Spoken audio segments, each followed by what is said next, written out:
ocasión ofertamos una agenda con diferentes eventos de divulgación científica relacionada con la vulcanología, como charlas, cursos y talleres. Y hoy estamos muy felices de compartir este último espacio de charlas del 2025 con todos ustedes. Las siguientes charlas serán grabadas y posteriormente compartidas en el canal de YouTube y en la página de la asociación. En el chat del correo estaremos dejando los links de las redes sociales y la página de la Albo. Y la modalidad para la actividad del día de hoy consistirá en dos charlas de aproximadamente 30 minutos, cada una seguida por un espacio de preguntas para quienes deseen abrir sus micrófonos o dejar sus preguntas en el chat. Les recordamos seguir las redes sociales de la asociación.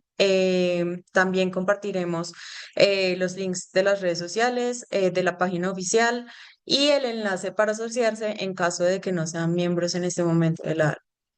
El día de hoy nos estará acompañando como moderador Carlos Andrés Durango. Muchas gracias, Carlos, y ya hará la introducción de nuestro primer ponente. Muchas gracias, Laura. Buenas tardes para todos los presentes. Para el día de hoy, nuestro primer ponente, como lo mencionaba mi compañera Laura, es Edgar Roberto Meria Boger. Presentará la charla llamada Volcanismo en Guatemala, Geología, Peligrosidad y Monitoreo. Edgar hace parte del Instituto Nacional de Sismología, Vulcanología, Meteorología e Hidrología de Guatemala, por sus siglas INSIBUME. Él es ingeniero geólogo de la Universidad de San Carlos de Guatemala en 2017. Participó en el curso internacional de entrenamiento en monitoreo de amenazas volcánicas del Centro de Estudios de Volcanes Activos en 2019. Es miembro regular de la ALBO y la IAPSEI y su camino a la vulcanología comenzó hace más de una década con la curiosidad por los volcanes que custodian su ciudad natal, asentada en una caldera del altiplano occidental de Guatemala. Allí fue donde nació su fascinación por los volcanes huérfanos y por descifrar cómo la actividad volcánica ha forjado la historia y la cultura de Guatemala. Desde hace 7 años se dedica al monitoreo de la actividad y la evaluación de la amenaza volcánica en la sección de vulcanología del INSIBUME.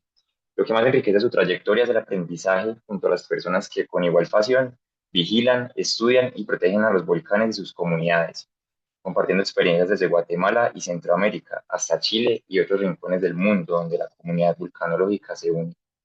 En esta charla entonces, Roberto va a recorrer el contexto geológico del vulcanismo en Guatemala. Vamos a explorar el arco volcánico del Cuaternario con sus estratovolcanes y calderas, el volcanismo monogenético de retroarco, el ranking de peligrosidad y las labores de monitoreo que realiza el Instituto Nacional de Sismología, Vulcanología, Meteorología e Hidrología. Muchas gracias de antemano, Roberto, y te doy la palabra para que inicies, por favor, con tu charla.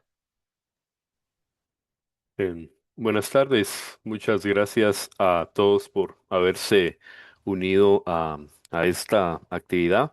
Gracias por la introducción.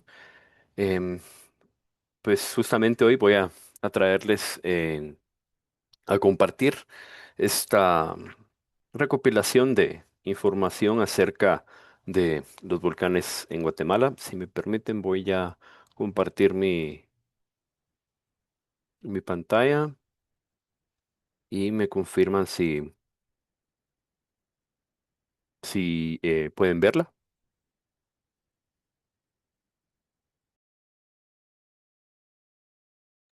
No aún, Roberto.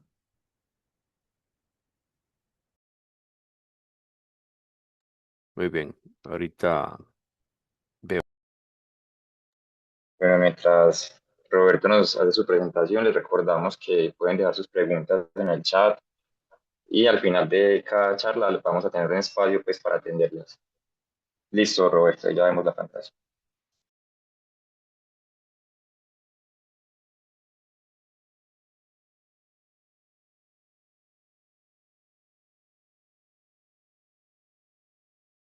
Muy bien, entonces comenzamos con la presentación. El título ya se había mencionado. Esto va alrededor de la geología, la peligrosidad y el monitoreo de los volcanes en Guatemala. Para empezar, un poquito del contexto en el cual se sitúa desde el punto de vista tectónico y volcánico. Pues Guatemala se encuentra en América Central, Es el país que más al norte se encuentra en esta región, rodeada inmediatamente por México, Belice, El Salvador, Honduras. En esta zona de Norte y Centroamérica, pues la historia geológica y la evolución tectónica han sido bastante complejas desde hace cientos de millones de años. Pero en lo que respecta a lo que vamos a platicar hoy, pues em, si observan la gráfica izquierda arriba, muestra cuál era la configuración tectónica y geológica de hace unos 22 millones de años. Muestra la placa del Pacífico, la placa de Nazca y Cocos que justamente se habían roto a partir de la placa de Farallón y la interacción con otros bloques tectonoestratigráficos como el bloque Chortiz, la provincia ígnea del Caribe y las placas de Norteamérica y Sudamérica. Acá, frente a las costas de Centroamérica, se ha desarrollado lo que se conoce como la fosa mesoamericana, la cual ha sido un límite de placas desde el Mesozoico. Durante parte del Cretácico y del Neógeno, lo que hubo fue una subducción entre la placa de Farallón y las placas y porciones correspondientes al Caribe. Esto formó en sí pues esta fosa tectónica y a su vez se estuvo construyendo un carco magmático. Esta actividad ígnea finalmente forma el basamento granítico que se extiende por buena parte de Centroamérica. Justamente hace unos 23 millones de años, esta placa de Farallón se partió en otras dos placas, la placa de Cocos y la placa de Nazca, y esto hizo que la placa de Cocos eh, empezara un movimiento independiente, siempre siguiendo la dirección de la subducción hacia el Caribe. Esto aumentó también la al moverse muy rápidamente, esta placa, bueno, los restos de la placa de Frayón y la placa de Cocos nueva que venía empujando ya, se dio un aumento bastante grande en la actividad volcánica en la zona, lo que viene a formar también lo que hoy se conoce como la provincia ignimbritica terciaria de América Central. Si ven, hay un mapa geológico en la parte inferior al centro y muestra unidades geológicas de Guatemala, El Salvador, Honduras y Nicaragua.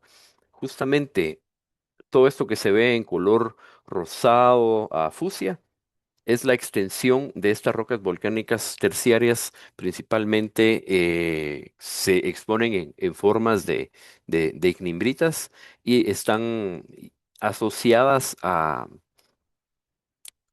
este gran magmatismo que produjo la subducción ortogonal de los restos de la placa de Farallón por debajo del bloque Chortiz. Esta actividad sufrió alguna modificación a partir de unos 10 millones de años, y es que ya que se había producido nueva corteza oceánica desde desde la dorsal pacífica oriental, esta nueva corteza, pues que terminó empujando a la corteza oceánica previa de Cocos y de Farallón, terminó produciendo una ruptura de la losa que se estaba subduciendo ya hacia el manto. Y al romperse esta losa de la placa subducida, pues esto cambió también eh,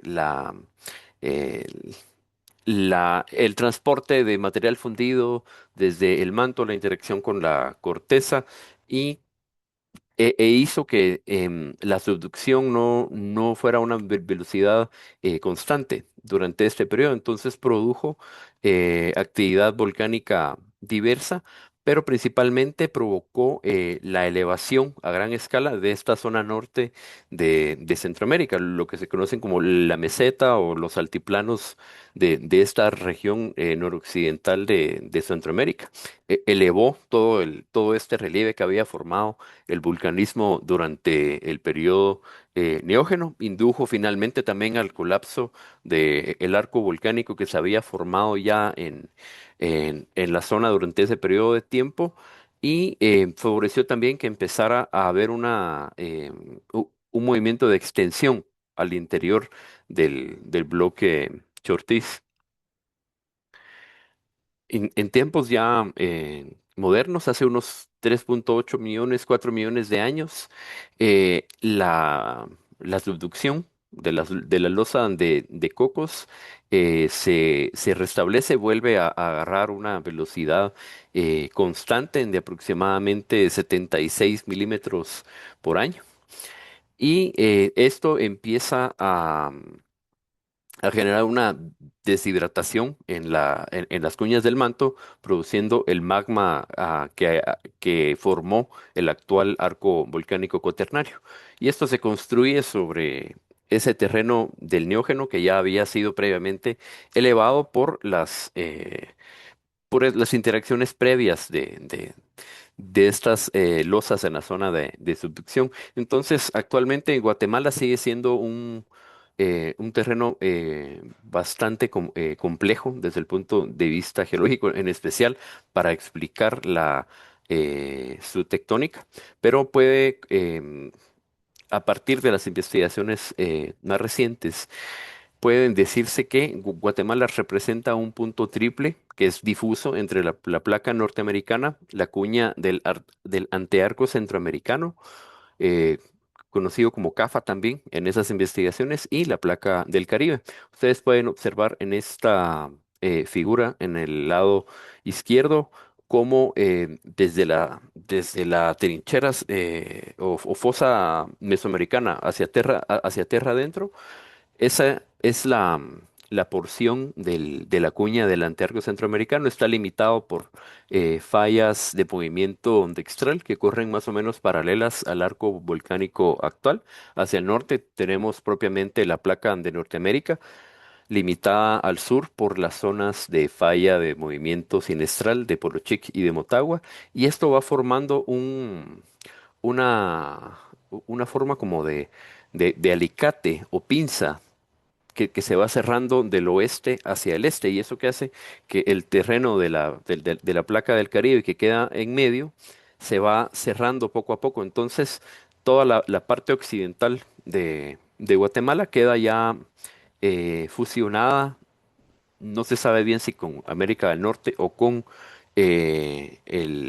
la cuña del Artearco centroamericano, pero se ha ido cerrando progresivamente durante el cuaternario, y eso que hace que el punto triple difuso actual entre estas tres piezas de la corteza, el CAFA, la placa del Caribe y la placa de Norteamérica, esté centrado alrededor del Graben de la ciudad de Guatemala. Entonces, pues,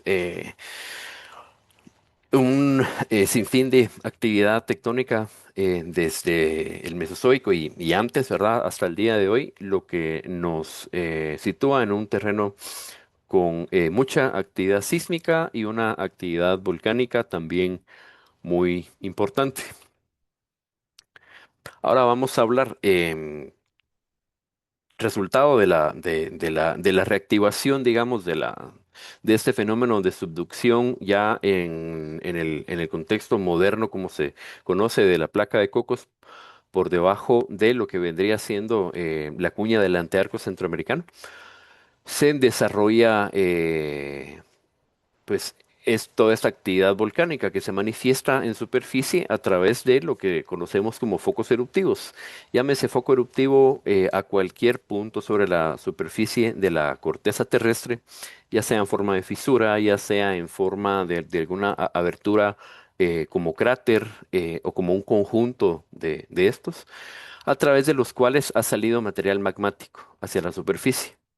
Las investigaciones acerca de volcanes en Guatemala se inician realmente con naturalistas franceses y alemanes a finales del siglo XIX y principios del siglo XX, pero no es sino hasta que el geólogo alemán guatemalteco alemán Otto Bonenberger empieza a hacer una recopilación de los mismos a través de la revisión de hojas topográficas y de salidas a terreno. Y publica en 1964 una lista de 324 focos eruptivos de presumible edad cuaternaria en el territorio guatemalteco. En tiempos más recientes, un geólogo retirado ya, Michael Carr, en 2017, él presenta una recopilación de estos mismos focos eruptivos, pero a nivel centroamericano. Y de hecho, pues él los recopila y los publica en línea, tanto en hoja de cálculo como en un archivo KML, y pueden visualizarse en Google Earth una captura de pantalla justamente mostrando estos focos eruptivos entre Guatemala y El Salvador, es lo que ustedes están viendo en pantalla. Ahora, igual para quienes nos acompañan, si no todos son geólogos, si no todos tienen muy claro esto de lo del tiempo, millones de años, cuando nos referimos a neógeno o a cuaternario, pues aquí en esta tablita ustedes pueden observar cómo el cuaternario es el periodo de tiempo más reciente en el que se desarrolla prácticamente los procesos geológicos de nuestro planeta y la vida en la Tierra como la conocemos, ¿no? El cuaternario empieza hace 2,58 millones de años, se divide en dos grandes épocas, la época del Pleistoceno, que acaba hace unos 11.700 años, y el Holoceno, que es la época actual en la que se han desarrollado parte de la prehistoria e historia de la humanidad, y empieza hace 11.700 años. ¿Por qué es importante esta división de los 11.700 años? Entre qué es Holoceno y qué es Pleistoceno.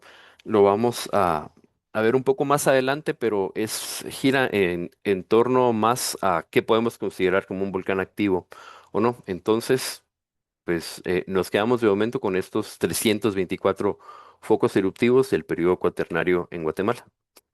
Eh, a ver, bueno, creo que aquí está.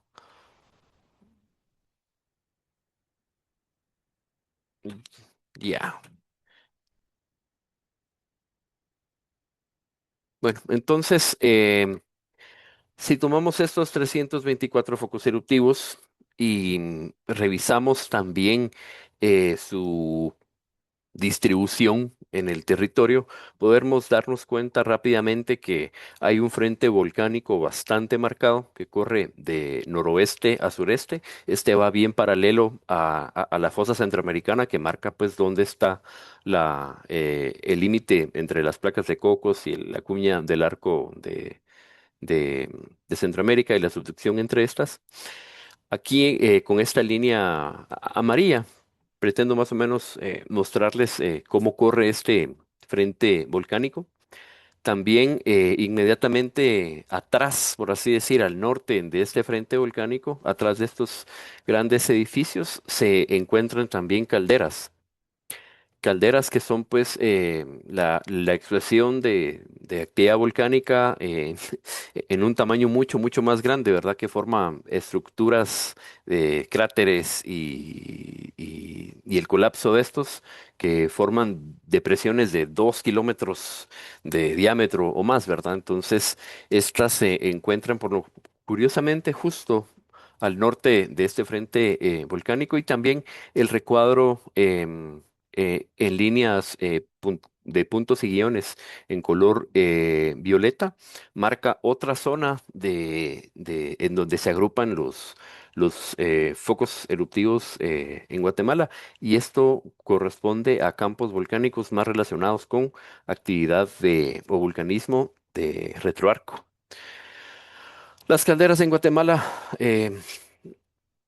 las más destacadas, Atitlán, Ayarza, Amatitlán, Retana, esta última no se conoce nada sobre su historia eruptiva, pero las otras tres sí son de las más estudiadas. Estas calderas son más antiguas que el frente volcánico, ¿verdad? Que les mostraba. Algunas de estas calderas que se encuentran detrás del frente volcánico muestran su primera actividad justamente hace unos 20 millones de años, cuando se está dando esta rompimiento de la placa Farallón en Nazca y Cocos, ¿no? Entonces, desde esa época se ve ya productos de la actividad volcánica. La más destacada de estas calderas, Atitlán, es conocida justamente por la supererupción de los Chocoyos, que alcanzó un índice de explosividad 8. Esta supererupción sucedió aproximadamente hace 75.000 años. Dio origen a la depresión topográfica que hoy ocupa el lago del mismo nombre, el lago Atitlán, y expulsó un total de aproximadamente 1.220 kilómetros cúbicos. Así que esto la convierte en la única supererupción, en la única de índice de explosividad 8 en la región centroamericana. Las corrientes de densidad piroclástica recorrieron distancias de más de 100 kilómetros y tuvieron que cruzar desniveles o barreras topográficas de más de 2.000 metros de relieve. Así que, pues, es algo difícil de imaginar la magnitud y severidad de esta actividad volcánica. Igual la tefra dispersada por estas supererupción llegó a acumularse en el fondo de mares tan lejanos como los del Golfo de México o bien inmediatamente en las proximidades de Galápagos, en el Océano Pacífico. Em, los volcanes de Guatemala, justamente los del frente volcánico, son estratovolcanes poligenéticos caracterizados principalmente por actividad eruptiva explosiva. Los tres volcanes que ven ustedes, bueno, de izquierda a derecha hay tres fotografías. Está una fotografía de la fase más explosiva de actividad que ha tenido el volcán Santiaguito, esto en el año 2016. Esa actividad peleana prácticamente con explosiones violentas, colapso de domo y generación de corrientes de densidad piroclástica. Tenemos al centro una fotografía de la actividad estromboliana a vulcaniana que genera el volcán de fuego en sus múltiples paroxismos durante los últimos años. Y la tercera de izquierda a derecha es una fotografía también de la actividad eruptiva estromboliana en mayo de 2010 en el volcán de Pacay. Eh, Estos tres volcanes, al menos Santiaguito, Fuego y Pacaya, pues han estado casi en constante actividad durante las últimas 5 décadas a un siglo, por lo menos. Hay registros de sus actividades de tiempos de la colonia y evidencias de erupciones en su prehistoria, así que digamos esto es lo que nos tiene acostumbrados a ver los volcanes que están en ese frente. Ahora lo que les comentaba de los campos de este volcanismo monogenético que se ha identificado en el área oriental de Guatemala. Arriba, de ejemplo, coloqué una fotografía de la erupción reciente en la isla de La Palma, en Canarias. Si no estoy mal, es la llamada Tajogaite, la de ahora de 2021. Esto es una representación de cómo podría verse la actividad monogenética en caso volvieran a suceder erupciones como estas en el área oriental de Guatemala. En la fotografía abajo ustedes pueden apreciar, eso es un pequeño cono volcánico asociado a uno de tantos campos volcánicos de la zona. Estos, pues, al ser de volcanismo monogenético, solo van a hacer erupción cuando se forman. Entonces, no es tanto de que alguno de estos conitos que se aprecian en el paisaje del oriente guatemalteco vaya a entrar nuevamente en erupción, como tratar de entender en dónde se formaría el siguiente cono volcánico con una actividad similar al de la fotografía inmediatamente arriba. Em, de estos 324 focos eruptivos, al haber hecho diversas recopilaciones bibliográficas, el propio Bonenberger en 1964, Francis Gall y los otros autores del Diccionario Geográfico Nacional de 1976.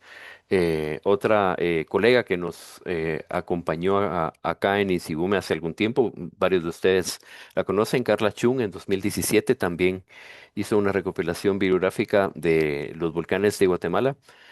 Otras bases de datos como el pro- programa de volcanismo global del Smithsoniano también dan cuenta de por lo menos 37 volcanes en Guatemala, pero finalmente, tras una revisión bibliográfica que se hizo acá en Insibume en 2019, se llegó al número propuesto de 43 volcanes, complejos volcánicos o campos volcánicos que se distribuyen de oeste a este en la zona occidental, centro, oriental, sur del país. Eh, Algunos de los nombres que ven ustedes en la lista, quizá por temas de viajes, del turismo de aventura, puede que suenen en su mente, ¿no? El volcán Tojumulco, el más alto de Centroamérica, el volcán de Agua, que está de fondo a la ciudad de Antigua Guatemala, donde nos reunimos en el sitio Son Volcanoes el año pasado, el volcán de Fuego, obviamente por sus erupciones, pero el resto de la lista seguramente son nombres poco conocidos, incluso para la gran mayoría de personas acá en Guatemala, quienes no tienen siempre en mente que mucho de lo que ven en el territorio a su alrededor, de hecho, es de origen volcánico. Em, eh, de estos 43 volcanes, pues, surge la necesidad acá en Insibume de poder ordenar de cierto modo cómo se va a trabajar con esta gran cantidad de volcanes, porque pues como en toda institución gubernamental, los recursos pueden ser limitados, ya sea financieramente, el recurso humano, tecnológico, etcétera. Entonces hay que tratar de organizar estos volcanes y y priorizar un grupo de ellos para poder trabajar. Entonces se toman los 43 volcanes, se hace la revisión bibliográfica, principalmente lo que se tratan de ver es cuáles tienen evidencia de que han hecho erupción en el periodo Holoceno, los últimos 11.700 años. Se seleccionan 25 de la lista de 43 en colaboración con el programa de el VIDAP del USGS de Estados Unidos, así como con colegas del Observatorio Volcanológico de los Andes del Sur, de Serrangeomina en Chile. Se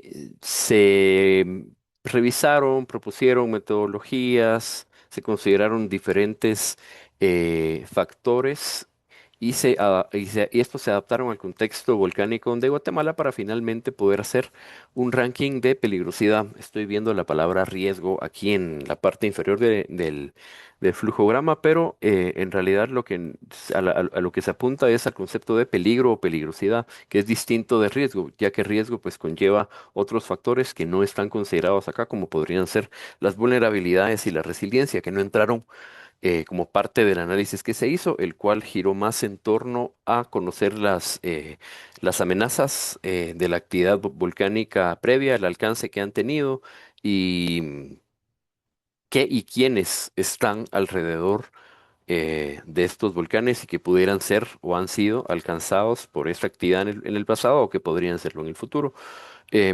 Principalmente la metodología viene de estas dos publicaciones de científicos del Servicio Geológico de Estados Unidos, como son Ewert Moran y sus coautores, y parte de esta metodología, así como más detalles de cómo se lleva a cabo el trabajo acá en INSIBUM, en la sección de volcanología, están disponibles en este artículo que fue publicado en una serie especial de la revista Volcánica hace ya algunos años, en 2021. Entonces tenemos un resultado de estos 25 volcanes que se identificaron como activos o potencialmente activos, ya sea porque pues conocemos obviamente sus erupciones o hay suficiente evidencia para creer que han tenido por lo menos una erupción en los últimos 11.700 años. Tenemos entonces grupos de peligrosidad muy alta, alta, moderada, baja y muy baja. En los de muy alta peligrosidad están los tres volcanes con los que más trabajamos, como lo son el Santa María de Santiaguito, el volcán de Fuego y el volcán de Pacaya, que han tenido erupciones en los últimos años. La última fue del volcán de Fuego, ahora en el mes de junio. En el grupo de alta peligrosidad hay más estratovolcanes que están principalmente hacia el área centro y occidente de Guatemala. Atitlán, Cerro Quemado, Tacaná, el par de volcanes Acatenango y Epocapa, que han tenido actividad en los últimos 200 años. Y luego hacia abajo, lo que predomina en común de todos los otros volcanes que están en la lista, ya sea que estén en peligrosidad moderada, baja o muy baja, es que la posición que ocupan está muy influenciada por el hecho de que la edad o la fecha de la última erupción es desconocida para prácticamente la gran mayoría de volcanes en Guatemala, ya que pues los trabajos de geología básica incluso se vieron interrumpidos severamente entre las décadas de 1970 y 1980, principalmente por la guerra civil que estaba sucediendo en el país en esa época, lo cual pues limitó mucho a que se pudieran hacer trabajos de campo, ya sea por parte de los estudiantes y profesionales de la geología de Guatemala de esa época, así como de los investigadores que podían venir del extranjero y que pues no, simplemente no podían llevar a cabo esa tarea en ese entonces. Entonces, en sí, la falta de datos de geología para muchos de estos volcanes y una historia eruptiva detallada son cosas que hacen falta para en un futuro poder modificar, revisar, mejorar este tipo de rankings. Dentro del ranking, pues el primer lugar obviamente es para el complejo Santa María Santiaguito. El volcán Santa María, el edificio principal en sí es un estratovolcán que se ubica en la ciudad de Quetzaltenango, en el occidente del país. Tiene una altura de 3.772 metros sobre el nivel del mar. La única erupción histórica conocida sucedió el 24 de octubre de 1902, luego de bueno, eso lo reveló una serie de estudios posteriores, pero fue la primera erupción que tuvo después de 28.000 años de no presentar actividad. Esta erupción llegó a ser la tercera más grande del siglo XX, ya que produjo poco más de 6 kilómetros cúbicos de material en roca densa equivalente y debido a esto alcanzó un índice de explosividad 6. Esto lo coloca como la erupción más grande en tiempos históricos de Guatemala. Obviamente en la prehistoria se tiene la supererupción de los Chocoyos que alcanzó un BI8. En esta fotografía es una fotografía por Bill Rose, es de los años 70, no es tan reciente, pero me gusta mostrar esa fotografía porque debido a que prácticamente casi todo el flanco sur de este volcán colapsó durante esta erupción, dejó al descubierto su estructura interna y pueden observarse las capas eh, bueno, de flujos de lava y de depósitos de caída o de corrientes de densidad piroclástica que se alternan entre sí, dando lugar a lo que se conoce como un estratovolcán. Inmediatamente al sur de este estratovolcán y dentro de este cráter que quedó de la erupción de 1902, se empezaron a formar los domos de lava conocidos como Santiaguito.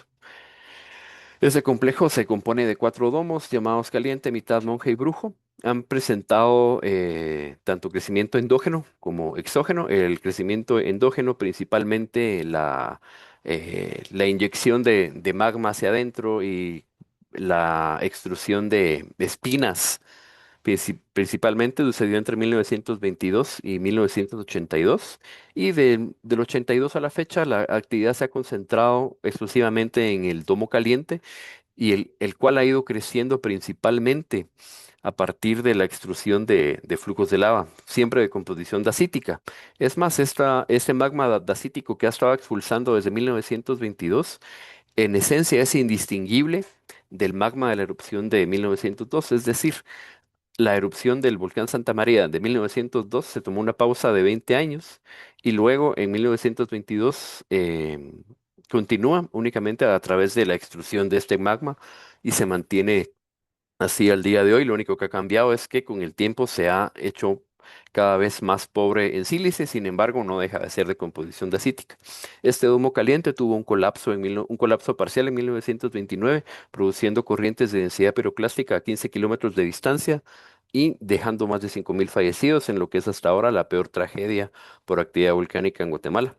También Lajares en 1982 y 1997 causaron la evacuación y la destrucción total del pueblo de El Palmar en Quetzaltenango.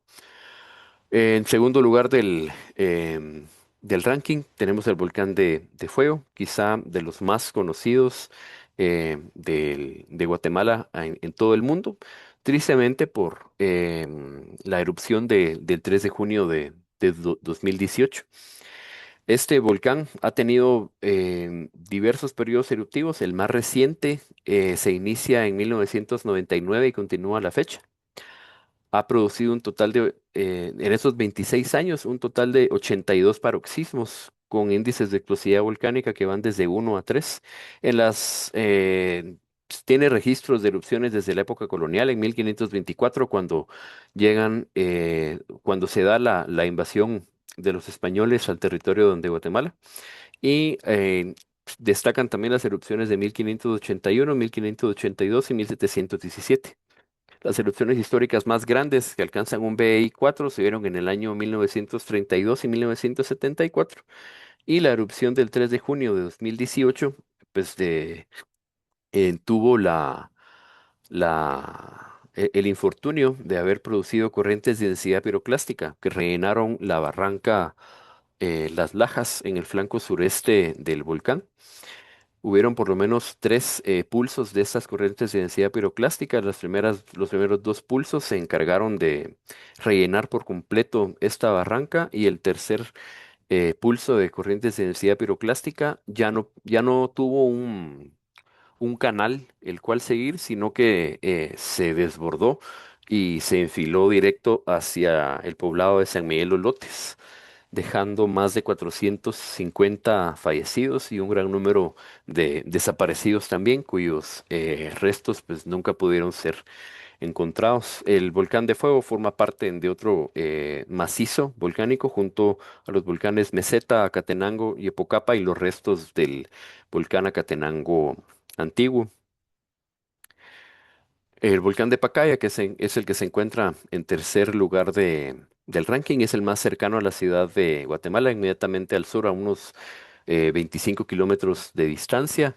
Em, este complejo volcánico igual se compone de diversos estratovolcanes y otros conos, entre estos el viejo Pacaya, el Pacaya moderno, el Cono Maquini, Cerro Chino, Cerro Grande, Cerro Chiquito, el cráter de la Laguna de Calderas, entre otros.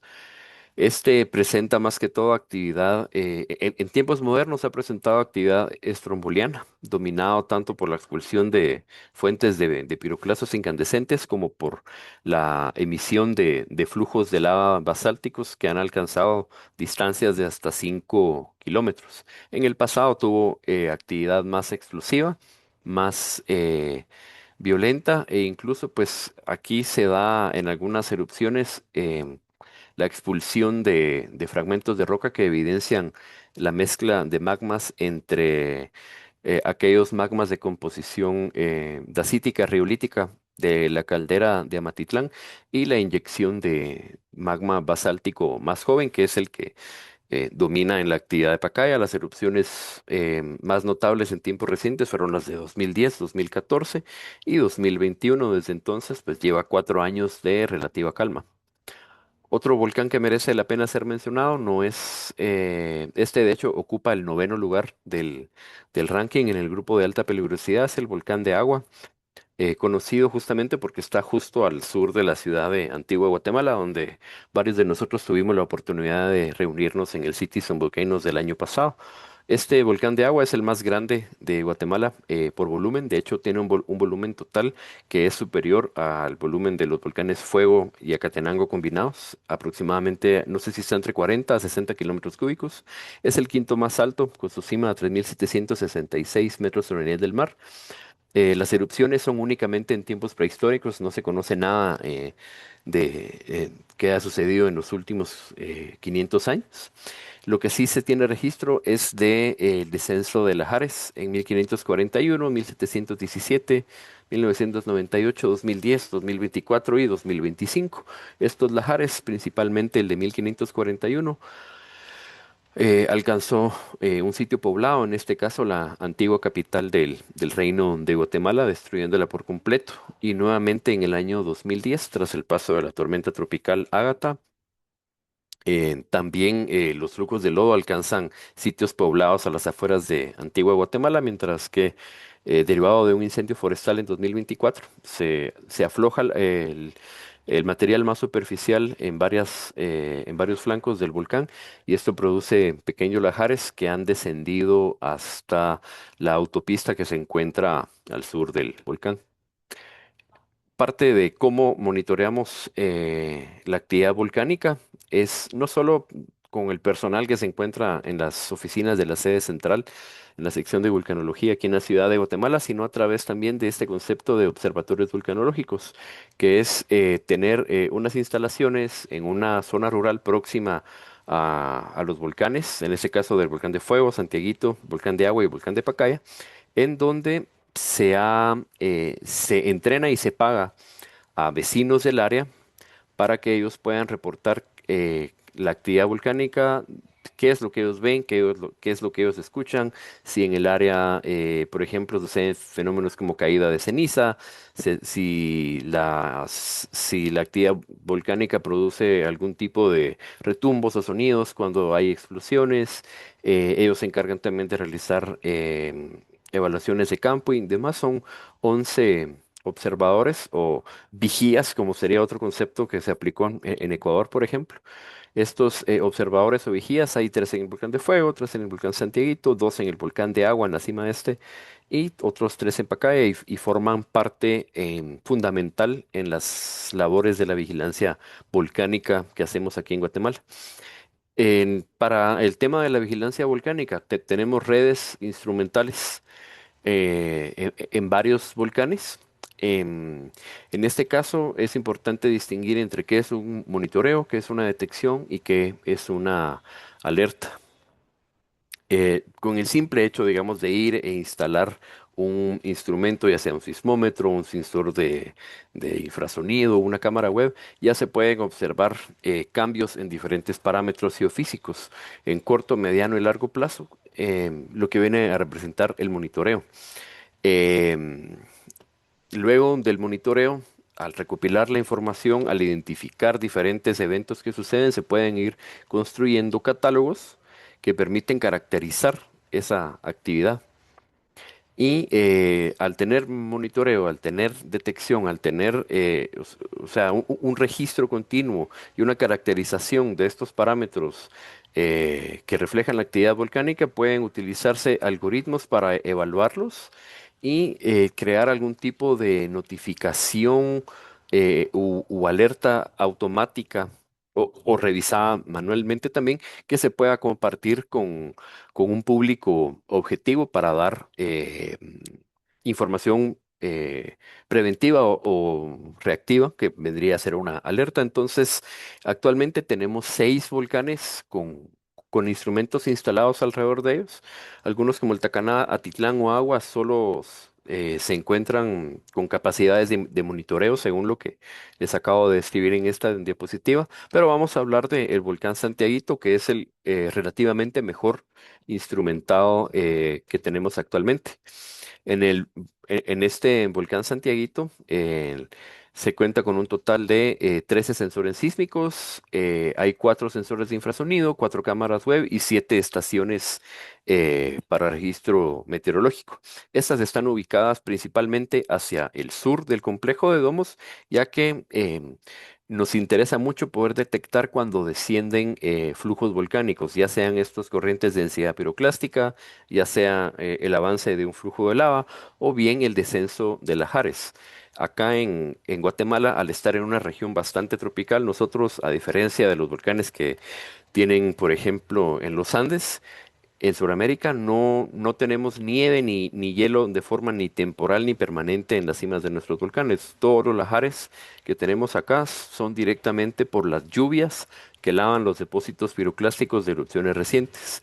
Entonces, cada año registramos una buena cantidad de lahares, principalmente en el volcán Santiaguito y en el volcán de Fuego. Entonces, es por eso que ven en el mapa que relativamente hay muchas más estaciones hacia el sur y hacia el suroeste, porque esas, en esa dirección en que se dirigen los cauces que se desprenden de estos domos. Ahora, por temas de cobertura azimutal, para un buen análisis sísmico, para la localización de eventos sismo, bueno, volcanotectónicos, es que se tiene cobertura hacia el lado norte, digamos, del volcán, pero es lo menos comparado con las otras estaciones. A partir del 2023, esta red de monitoreo pudo incrementarse y mejorarse exponencialmente gracias a los esfuerzos de algunos proyectos de cooperación internacional con los cuales se ha tenido la fortuna de contar en tiempos recientes. Esto ha permitido, al tener sismómetros y sensores de infrasonido, estar operando de forma continua, poder construir justamente los catálogos, ¿no? Catálogos de corrientes de densidad piroclástica, catálogos de explosiones, catálogos de lahares también, y estos catálogos poder utilizarlos para implementar algoritmos de detección automática que permitan alertar a la población cuando estos eventos sucedan, siempre y cuando superen ciertos umbrales, ¿verdad? Para que la notificación sea algo relevante. Voy a intentar reproducir un video acá que muestra justamente cómo se registra em, en la parte sísmica y en la parte acústica tanto la explosión como el descenso de corrientes de densidad piroclástica en el domo caliente. Esto el 17 de septiembre del año pasado. Esta actividad fue más abundante el año pasado en el volcán Santiaguito. Este año ha ido en detrimento, puesto que ha dado paso más a la actividad de efusión de lava en bloques a estas explosiones. Em, Como les mencionaba, también en el caso del volcán Santiaguito se buscó tener esta buena cobertura azimutal con sismómetros alrededor de todo el complejo de domos para poder construir primero un modelo de velocidades local propio para el volcán. Esto en colaboración con científicos de la Universidad de Zúrich, en Suiza, a través de otro proyecto de cooperación. El catálogo que se ha ido construyendo tiene 149 eventos registrados de sismos volcanotectónicos para Santiaguito, desde de marzo a diciembre del 23 y de noviembre a diciembre de 2024. En el volcán Santiaguito, como les mencionaba, la, si bien una de las principales amenazas, por ejemplo, es el tema de los colapsos de domo, las corrientes de densidad piroclástica, estas pues no suceden tampoco tan a menudo como sí sucede con el tema de los lahares, por el hecho de tener pues lluvias cada año, ¿no? Que lavan los depósitos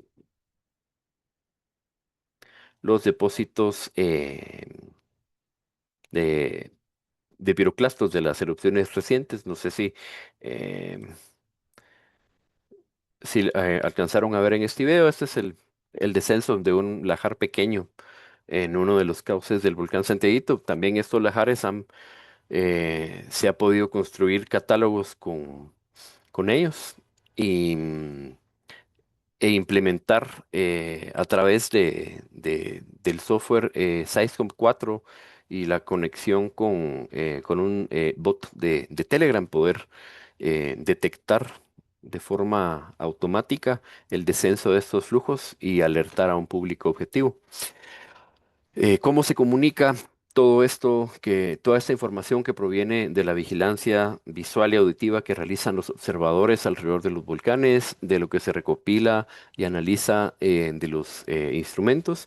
Esta información se compila tanto en boletines volcanológicos que se publican todos los días para el volcán Santiaguito, para el volcán de Fuego y para el volcán de Pacaya, así como en boletines volcanológicos especiales que estos eh, se publican solo cuando es necesario, principalmente cuando se avisa de un cambio en alguno de los patrones eruptivos de Santiaguito, Fuego o Pacaya, o bien durante la temporada lluviosa también se publican boletines volcanológicos cada que se da el descenso de un lajar.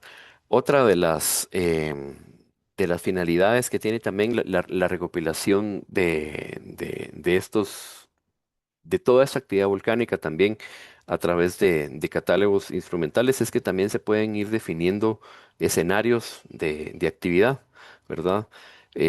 Tanto para actividad eruptiva como para el descenso de lajares en nuestros volcanes, y esto ayuda a alimentar, obviamente, en contraste con trabajo de campo, con la licitación de otros grupos de profesionales de la materia y demás, poder construir mapas de amenaza volcánica para los volcanes que monitoreamos, principalmente Santiaguito, Fuego, Pacaya, Agua, Atitlán. Estos pueden consultarse también, ya sea pueden acceder directamente a través del código QR o pueden buscar también en el sitio web de Insibume, insibume.gov.gt, buscan la sección de geofísica y la subsección de vulcanología y pues encontrarán más de esta información y pues de momento o por ahora pues esto es lo que tengo para compartir con ustedes. Agradezco mucho, mucho, mucho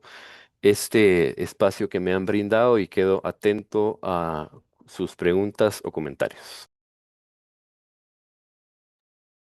Perfecto, Roberto, muchas gracias. Muy interesante toda tu charla.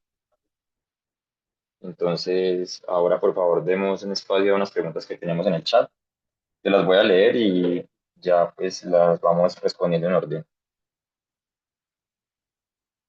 Bueno, dice Arturo, tengo entendido que hay muchos turistas que se aproximan mucho a las zonas de peligro de estos volcanes, los más activos. Pregunto, ¿qué medidas se están tomando para regular eso y para evitar tragedias con los turistas?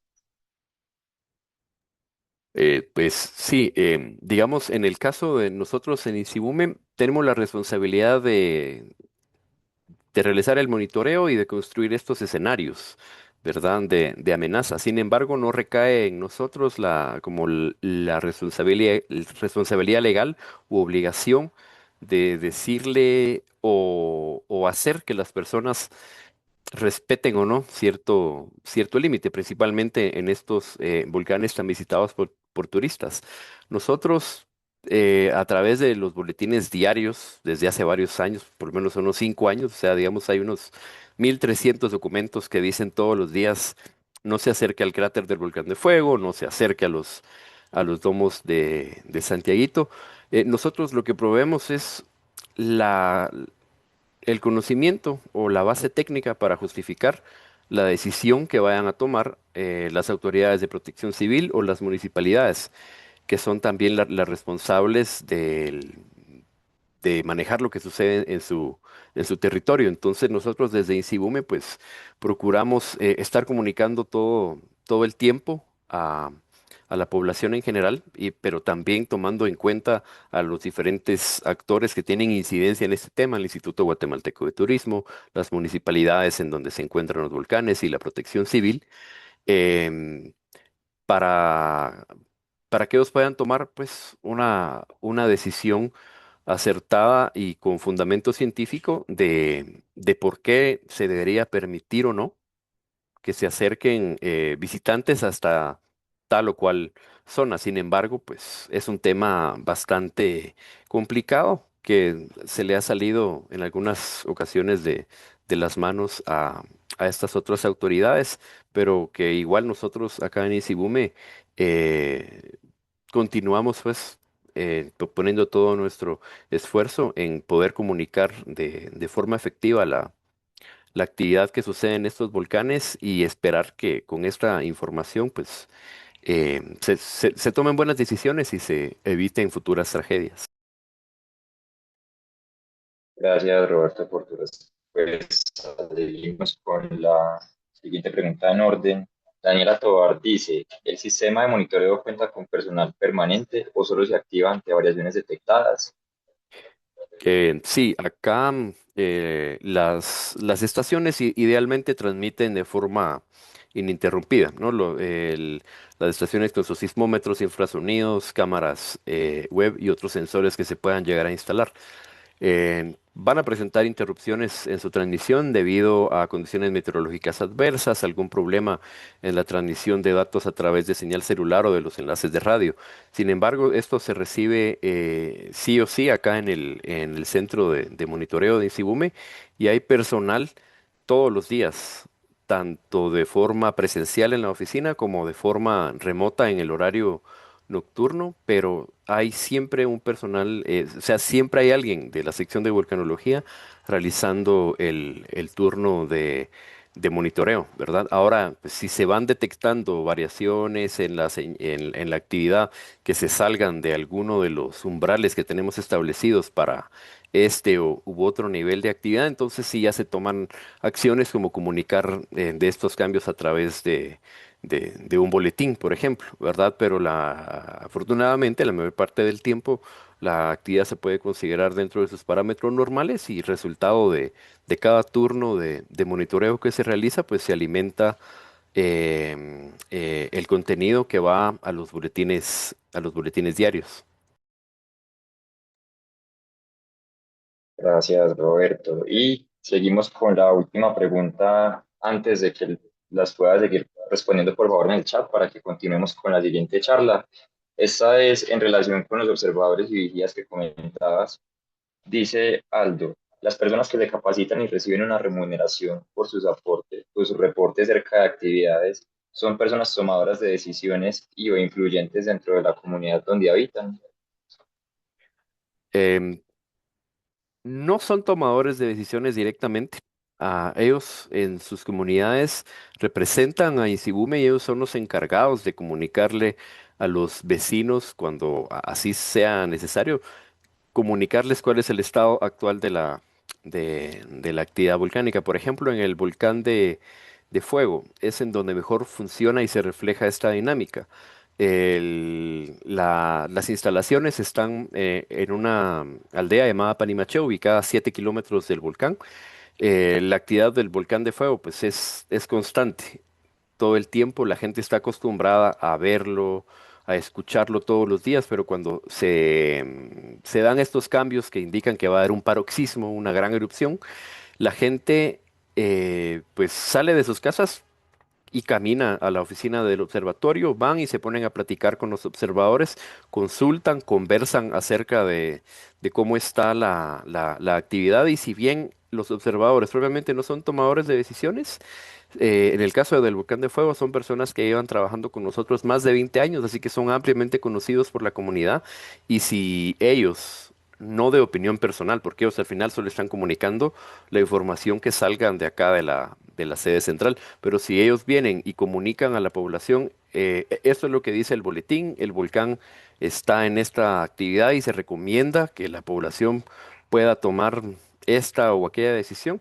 sí son escuchados, ¿verdad? Ahora, cómo cada comunidad maneja el tema de realizar alguna evacuación o algo, es un tema mucho más complejo que no da tiempo a abordar aquí, pero en resumen, esta gente sí es reconocida por la comunidad en general, aunque no sean directamente tomadores de decisiones o no ocupen otro puesto, digamos, en los gobiernos o quienes pues lideran cada comunidad.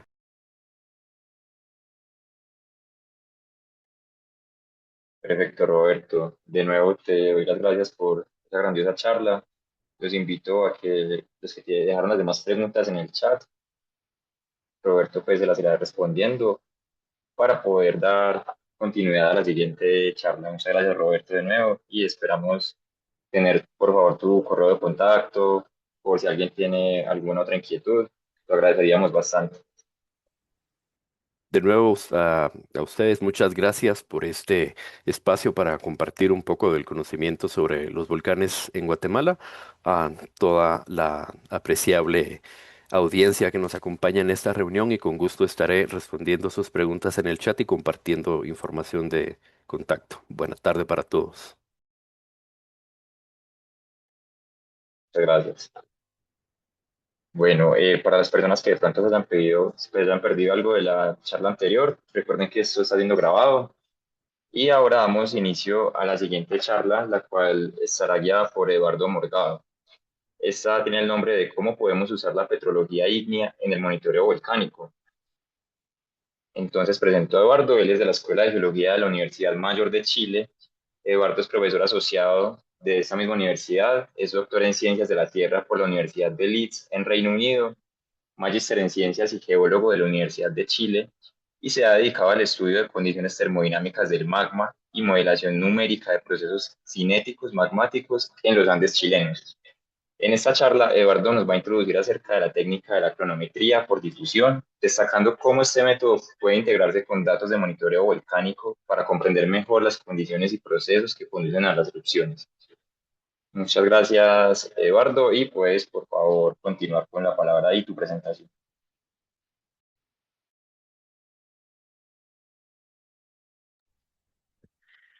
Muchas gracias por la presentación. Sí, bueno, tal como dijeron, mi nombre es Eduardo Morgado, soy petrólogo ígneo, volcanólogo y bueno, también soy miembro regular de la Asociación Latinoamericana de Volcanología, ALVO, y miembro de por vida del IFCI también, por lo que, por lo que súper disponible y súper contento de poder participar acá.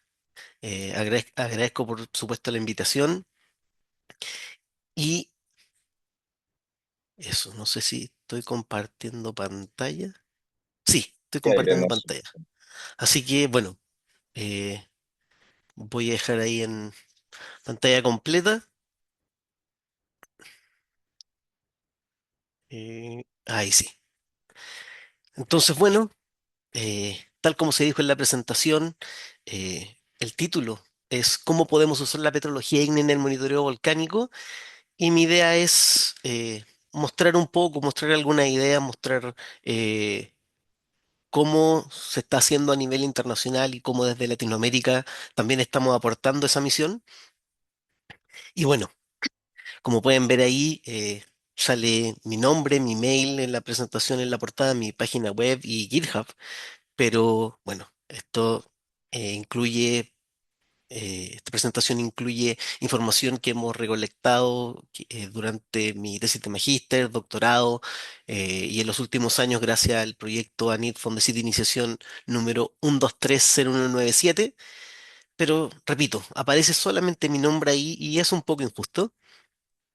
Me gustaría hacer un reconocimiento a muchas personas que también han trabajado.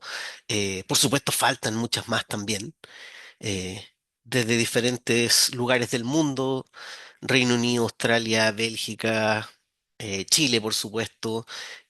Así que, repito, es un poco injusto que aparezca solamente mi nombre ahí porque este es un trabajo en conjunto de varios equipos, varios profesionales excelentes, así que quería empezar por hacer ese reconocimiento. Bueno, cuando nosotros hablamos de monitoreo volcánico, por supuesto, pensamos por lo general en el análisis remoto. Pensamos en interferometría radar de apertura sintética, pensamos en series de tiempo a partir de sismología, pensamos en la ubicación de estas señales volcanotectónicas, ¿no es cierto? A partir de también estaciones sísmicas y en los últimos años también eh, por qué no decirlo también, se ha desarrollado el tema de la tomografía sísmica aplicada a la volcanología, para entender cómo son los sistemas bajo la superficie. Por supuesto, todas estas técnicas, todas estas metodologías son muy útiles, pero son evidencia indirecta. ¿Qué quiere decir esto? Que nosotros recibimos señales sobre algunos de los procesos que están pasando bajo la superficie. Entonces, son las únicas que pueden llevar el monitoreo remoto en tiempo real y no solamente son útiles, sino que además son muy cómodas. Por supuesto, no me refiero a la instalación. La instalación de los equipos puede ser un poco compleja, pero una vez que ya los equipos están funcionando, uno puede adquirir la información de manera remota. Ahora, si presento la evidencia, este tipo de evidencia como indirecta, podemos ver, ¿no es cierto?, ahí las señales sísmicas tipo LP, BT también. También está la evidencia directa, y la evidencia directa es la petrología. Cuando estudiamos los productos que vienen directamente desde el reservorio magmático, que puede estar a kilómetros, pocos kilómetros de profundidad, y en algunos casos, bueno, llegando hasta el manto, ¿no es cierto?, varias decenas de kilómetros de profundidad. Ahora, cada vez que recolectamos una muestra, estamos teniendo esta evidencia directa. Sin embargo, tiene un problema, ¿no es cierto? Que es que primero la erupción debe ocurrir. Y ahí nosotros, como petrólogos, podemos estudiar las rocas, sus componentes, su composición, etcétera, etcétera. Por lo tanto, necesitamos la evidencia indirecta recolectada por geofísica, por señales sísmicas, de deformación, etcétera, etcétera. eh, Porque finalmente las erupciones no avisan y nosotros solo podemos estudiar desde el punto de vista de la petrología erupciones que ya ocurrieron. ¿Y para qué usamos la petrología? Nosotros para qué es lo que podemos decir al estudiar estas muestras, ¿no es cierto? Podemos en algunos casos hablar, por supuesto, de su química, pero también podemos hablar de su termometría. ¿Cuáles fueron las condiciones de temperatura a las que a las que estuvo almacenada el magma previo a una erupción? Barometría. ¿Cuáles son las condiciones de presión a las que estuvo sometida? Y por lo tanto, o en consecuencia, también podemos hablar de la profundidad a la que estuvo ese magma almacenado, como también su oxibarometría, es decir, su fogacidad de oxígeno, la cantidad de agua disuelta y por supuesto la petrografía, o sea, la descripción de las muestras de mano. Ya, entonces, esto nos puede ayudar eh, para caracterizar el reservorio magmático, para saber cuáles son sus condiciones más básicas, pero no necesariamente nos serviría como un complemento que nos pueda ayudar a entender los procesos que se van desarrollando en el tiempo. ¿Sí? Ya que, como pueden ver ahí, tanto presión, temperatura, fogacidad de oxígeno y agua son variables, por lo general, variables intensivas que van a depender del equilibrio termodinámico y no nos van a registrar o no nos van a dar información necesariamente sobre los procesos eh, cinéticos que están ocurriendo en el reservorio magmático, que por supuesto sí están ocurriendo. Entonces, eh, el objetivo de esta presentación es mostrarles cómo podemos usar la petrología para estudiar el tiempo, la evolución temporal de un reservorio, los gatillantes. Y mi idea es responder estas tres preguntas. Primero, ¿qué representan los tiempos que queremos estudiar? ¿Sí? Nosotros vamos a obtener tiempos, pero la idea es poder dar una correcta interpretación a esos tiempos. Segundo, ¿cómo estos tiempos pueden ser útiles? ¿Sí? No solamente interpretarlos, sino también darles una utilidad. Y tercero, ¿cómo podemos obtener esas escalas de tiempo? O sea, es importante obtenerlas, pero también hay que saber el cómo y finalmente lograr una buena interpretación. ¿Ya? Y ahí aparecen, bueno, algunas ecuaciones y modelos conceptuales que resumen un poco lo que mm, voy a hablar de ahora en adelante sin matemática, más desde el punto de vista conceptual eh, y viendo posibilidades, digamos, para que todos ustedes puedan determinar escalas de tiempo magmáticas si así lo requirieran. Entonces, el método que voy a presentarles es la cronometría por difusión, entendiendo difusión de manera general como un proceso cinético. Ya aquí no nos vamos a meter tanto con termodinámica, no nos vamos a involucrar tanto con ella, pero eso es un proceso cinético que afecta a algo y se genera por un gradiente o potencial de ese algo. Y algo que en realidad nosotros podemos entender y darle nombre desde la cotidianidad. Por ejemplo, los cuerpos calientes transfieren calor o energía en forma de calor a los cuerpos fríos a partir de un proceso de conducción y ese proceso de conducción es un proceso difusivo. También podemos decir que hay transporte de masa desde zonas de altas a bajas concentraciones, y cuando eso ocurre a escala, digámoslo así, microscópica, cuando no asociamos, por ejemplo, no sé, subducción, es un transporte de masa, pero a gran escala. Cuando esto ocurre a pequeña escala, hablamos de difusión. Entonces podemos ver que tanto los transportes de masa como transportes de calor son parte de la difusión. Y por supuesto, la pregunta que nace es, ¿dónde podemos ver esta difusión entonces? ¿En nuestros sistemas naturales? Bueno, la verdad es que en todos lados. Es un proceso fundamental en la química y en la física. De hecho, podemos imaginar nuestra propia respiración. Lo que aparece ahí en la imagen es un alveolo, en que nosotros cada vez que inspiramos estamos llenando nuestros pulmones de oxígeno y por supuesto, bueno, nitrógeno también, eh, y otros gases lo llenamos de aire, ¿no es cierto? Pero ¿qué es lo que pasa? Nuestros alvéolos pueden intercambiar gases con las venas. Las venas vienen muy ricas en CO2, pobres en oxígeno. Nuestros, relativamente nuestros alvéolos, los pulmones, están ricos en oxígeno y pobres en CO2 cada vez que inspiramos.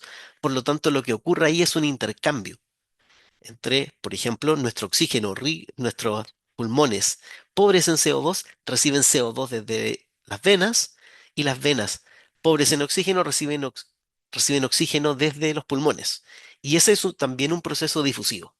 Ahora, por supuesto, si nosotros, bueno, ¿cuál es el potencial en este sistema? Se me olvida la pregunta que aparece ahí. El potencial es un potencial químico en el cual las altas concentraciones de oxígeno o zonas de altas concentraciones de oxígeno van a migrar a zonas de baja concentración, y zonas de alta concentración en CO2 van a tener una migración de masa a zonas pobres en CO2.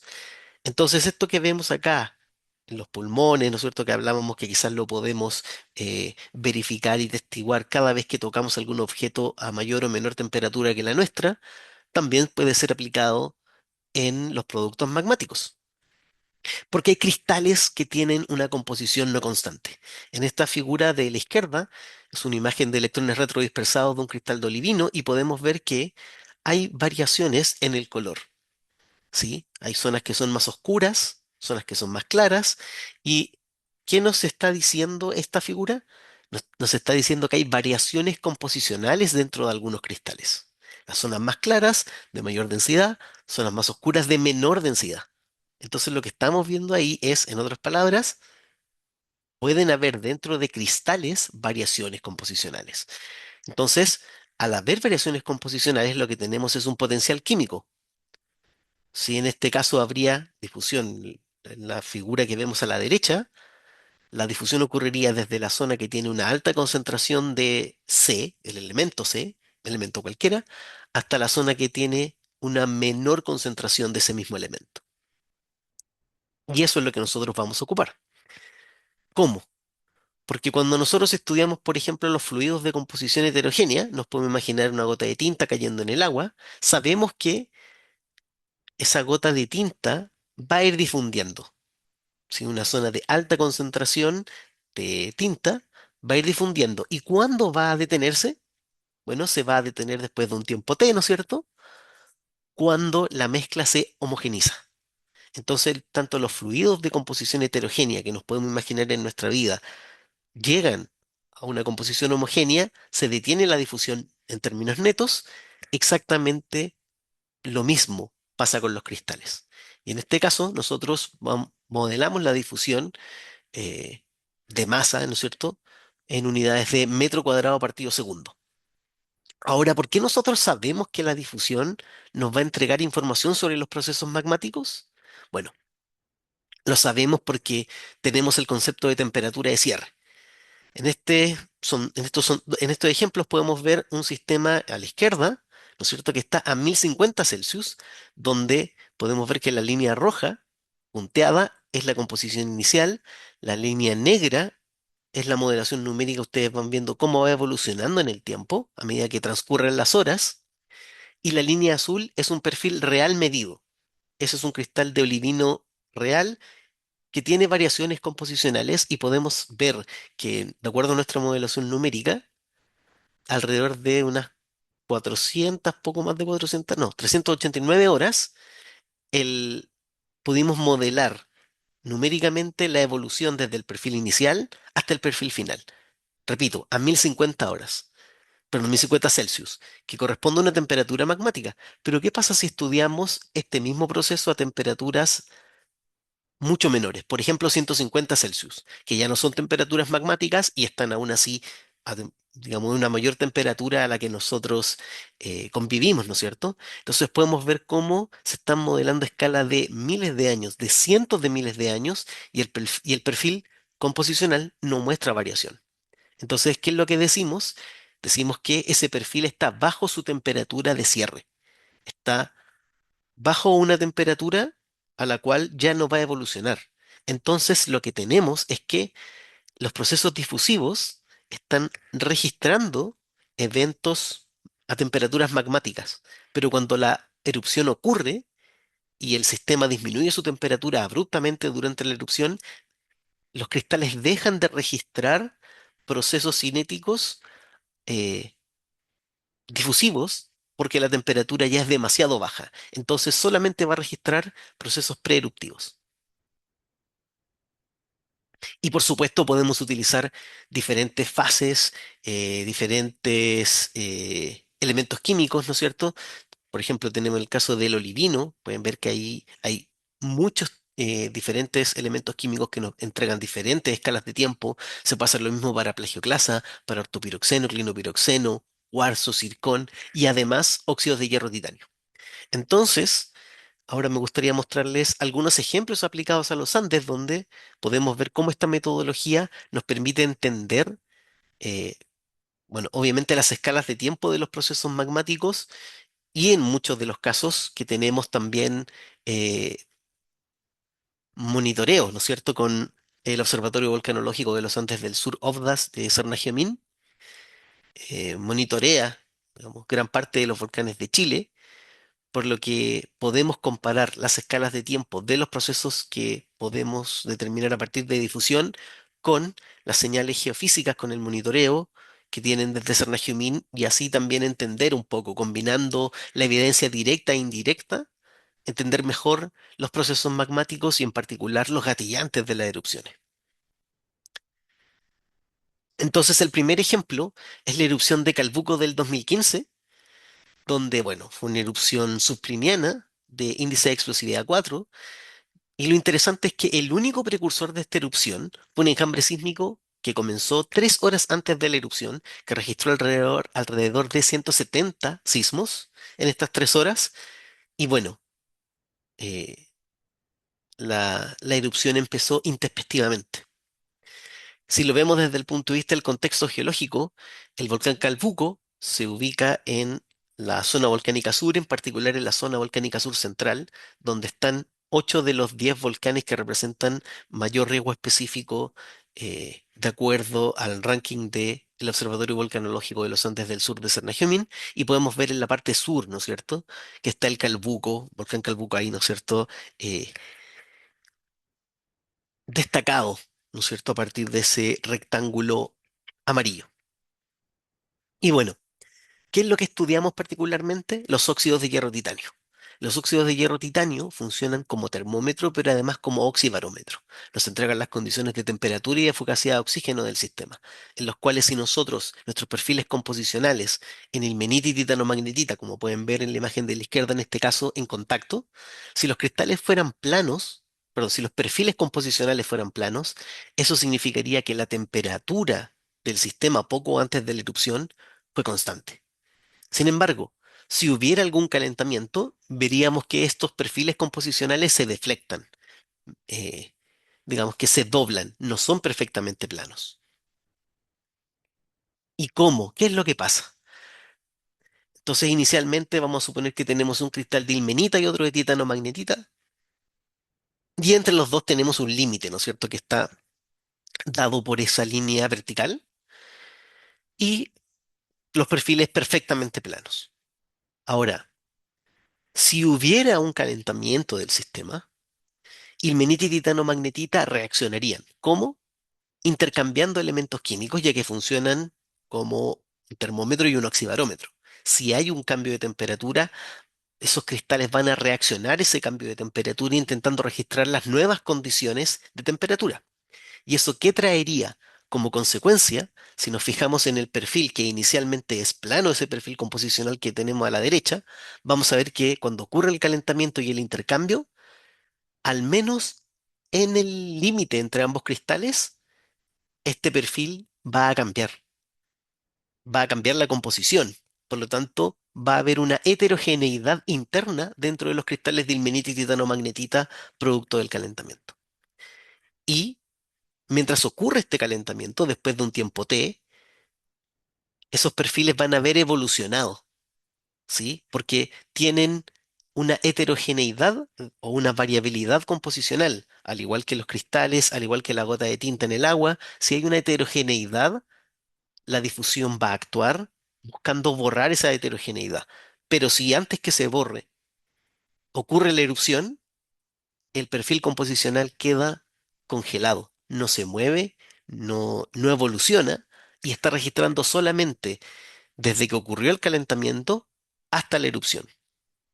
Y eso, bueno, fue lo que hicimos en el caso de del Calbuco. Entonces podemos ver cómo la titanomagnetita, fíjense que ahora esta modelación muestra una resolución de minutos, cómo en pocos minutos el perfil composicional va evolucionando desde una composición inicial plana hasta llegar a, a la composición medida. Esos son datos reales medidos en microsonda electrónica. Podemos ver cómo en el tiempo va evolucionando y ya cuando tenemos alrededor de unas 600 horas, estos perfiles se superponen. ¿Qué quiere decir eso? Que el tiempo aproximado que transcurrió desde el calentamiento hasta la erupción registrado en este cristal es alrededor de 605 minutos o alrededor de 10 horas, ¿no es cierto? Pero si consideramos todos los perfiles y toda la propagación de errores asociada a cada uno de estos perfiles, la máxima escala de tiempo calculada corresponde a 4 días, es decir, el tiempo máximo registrado antes de la erupción, como calentamiento antes de la erupción, fue de 4 días, no más que eso. Entonces ya podemos imaginar que esta técnica está registrando escalas de tiempo muy breves que vienen antes de una erupción y que nos avisan sobre cuáles son los gatillantes. Por supuesto, esto estudiando productos que son de la erupción misma, digamos, no es que la podemos estudiar antes que ocurra. Y bueno, en la figura A de la izquierda, la parte superior, aquí mostramos cómo son las diferentes escalas de tiempo que se obtuvieron, por supuesto, representada por los círculos, con su asociada propagación de errores.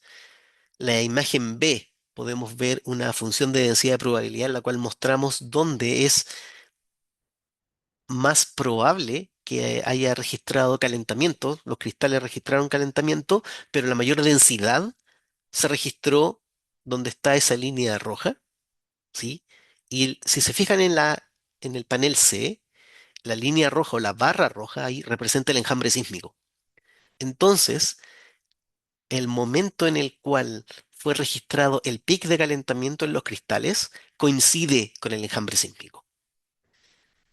Por eso es que uno puede quizás pensar o imaginar por qué no se registraron precursores del orden de semanas antes de la erupción de Calbuco del año 2015. Porque si lo vemos desde el punto de vista del gatillante de la erupción, el gatillante de la erupción llegó un máximo de 4 días antes, registrando un máximo eh, pocas horas antes de la erupción y probablemente eso fue lo que gatilló el enjambre sísmico. Entonces, en resumen, lo que tenemos es que desde la transferencia de calor asociada al calentamiento hasta que la erupción se gatille, tenemos un tiempo máximo de 4 días, momento en el que la difusión se detiene al momento de la erupción, pero los perfiles composicionales aún registran eh, el desequilibrio termodinámico, ¿no es cierto?, que generó este calentamiento eh, en los cristales de óxidos de hierro titanio. Y el segundo caso que les quiero mostrar es el de la Tefra en el Tume, volcán Mochocho Suenco, también en la zona volcánica sur, un poco más al norte del volcán Calbuco. Pero esta es una erupción diferente porque es una erupción muy, muy grande que tiene un volumen estimado también de equivalente de roca densa de 5,3 kilómetros cúbicos. Eh, Así que una erupción significativa, importante, donde también pudimos trabajar las escalas de tiempo con titanomagnetita. Podemos ver que las escalas de tiempo que obtuvimos en ambos ejemplos muestran del orden de 3,4 días, 5,2 días, menos de una semana. Sin embargo, también pudimos en este caso particular trabajar con piroxenos, para los cuales obtuvimos condiciones de presión y temperatura a partir de los métodos de Wang, los métodos de Butyrka 2008. Fuimos viendo, ¿no es cierto? Pero también otras fases, como anfíbolas, nos entregaban la presencia de dos reservorios, que son lo que podemos ver en la parte de la izquierda, perdón, de la derecha de cada uno de los gráficos, muestran dos pics que corresponden a los dos reservorios inferiores bajo el volcán Calbuco. Si vemos la parte superior del gráfico de la derecha, también nos muestra la variación en términos de temperatura, que está alrededor de los 900 Celsius. Entonces, considerando estas condiciones de presión y temperatura, pudimos modelar también los ortopiroxenos. Y en este caso, fíjense, tenemos escalas de tiempo alrededor de los 18 años para en este caso, el ejemplo es una zonación normal, y para 27 años en el caso de una zonación inversa. Entonces, ¿eso de qué nos está hablando? Nos está hablando en estos dos reservorios tenemos un reservorio inferior en el cual el magma asciende, calienta el reservorio superior, genera sonación normal, y al llegar esos cristales generan sonación inversa. Es decir, lo que estamos viendo es en la imagen bueno, en la parte de la izquierda de la figura podemos ver que las escalas de tiempo registradas por los óxidos de hierro y titanio son alrededor de un mes antes de la erupción. O sea, esa fue la escala de tiempo de este calentamiento final. Ocurrió un mes antes de la erupción, pero en la parte roja, ¿no es cierto? Tanto las líneas como las curvas, podemos ver que hubo una serie de inputs magmáticos, de recargas magmáticas que ocurrieron en el orden de décadas antes de la erupción y que no gatillaron ninguna erupción significativa. Es decir, en este orden de décadas fue el tiempo en que se estuvo gestando, estuvo evolucionando el reservorio de la Tefra en el Tume previo a la erupción y que probablemente permitió generar esta erupción tan grande en términos de magnitud. Entonces, para resumir, bueno, ya salieron dos, pero bueno, para el caso de la erupción del 2015, los óxidos registraron procesos en el orden de horas y en la tefra en el tume, los cristales de ortopiroxeno registraron procesos en el orden de décadas a siglos. Entonces, finalmente, ¿cómo determinamos las escalas de tiempo? Y bueno, lo que nosotros usamos para determinar las escalas de tiempo fue el software o el freeware, porque es gratuito, DeepSim, que es, bueno, lo publicamos el año pasado con un colaborador británico, Dan Morgan. ¿Y qué es lo que permite? Precisamente permite obtener las escalas de tiempo a partir de perfiles composicionales cuando conocemos las condiciones intensivas. Entonces, cuando nosotros instalamos DeepSim, es un software standalone. Eso quiere decir que ustedes no tienen que conectarse a Internet, no tienen que necesariamente acceder al código, pueden acceder a la interfaz usuario, y cuando ustedes instalan DeepSim, pueden trabajar con difusión en olivino, el color verde, ortopiroxeno, el color gris, con titanomagnetita, los casos que vimos recién, ¿no es cierto?, en color púrpura, y en melt, que funciona particularmente en inclusiones vítreas con el color anaranjado. Entonces, bueno, ¿cómo usar DeepSim? Simplemente nosotros damos los datos de nuestro perfil en un archivo Excel, luego se abre DeepSim y el usuario después debe escoger la información de la orientación cristalina si trabaja con olivino o con ortopiroxeno, y en el caso de trabajar con fases isótropas como titanomagnetita o melt, simplemente se entregan las condiciones intensivas, presión, temperatura, fugacidad de oxígeno y su respectiva incertidumbre, porque además DeepSim propaga errores,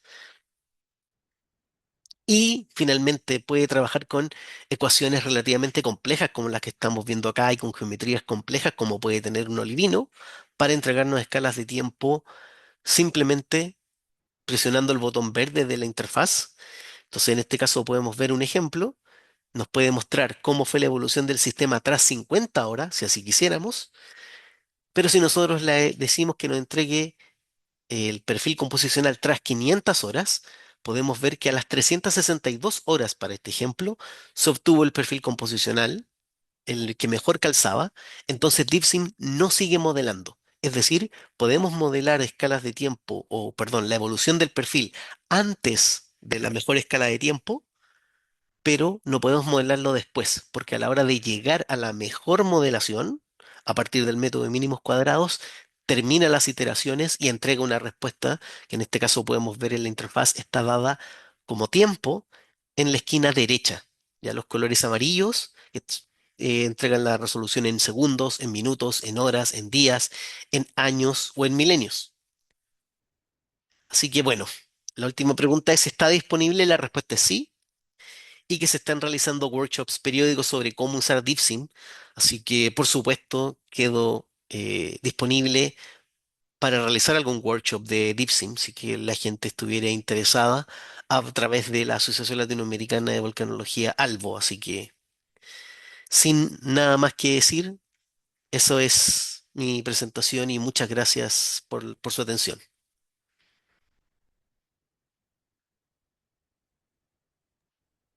Muchas gracias, Eduardo, por tu maravillosa charla. Bastante interesante esta metodología. Bueno, vamos a abrir el espacio de las preguntas. No veo ninguna pregunta en el chat. No sé si alguien desea levantar la mano para darle la palabra.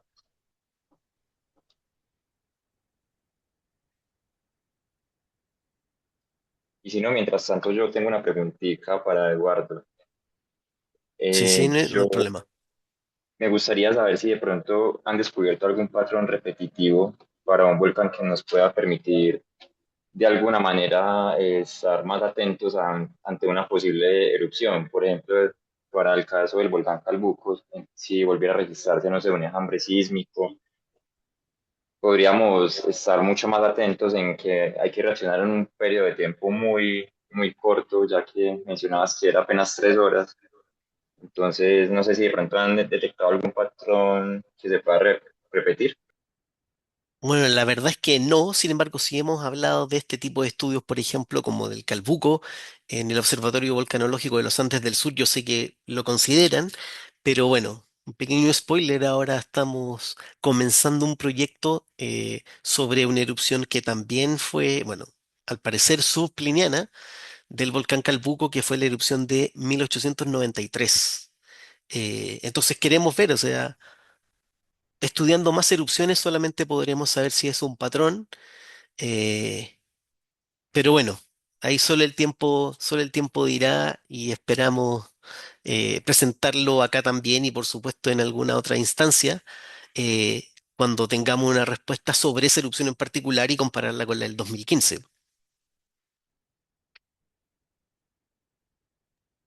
Muchas gracias. Bueno, hay algunas preguntas en el chat. La primera de Roberto.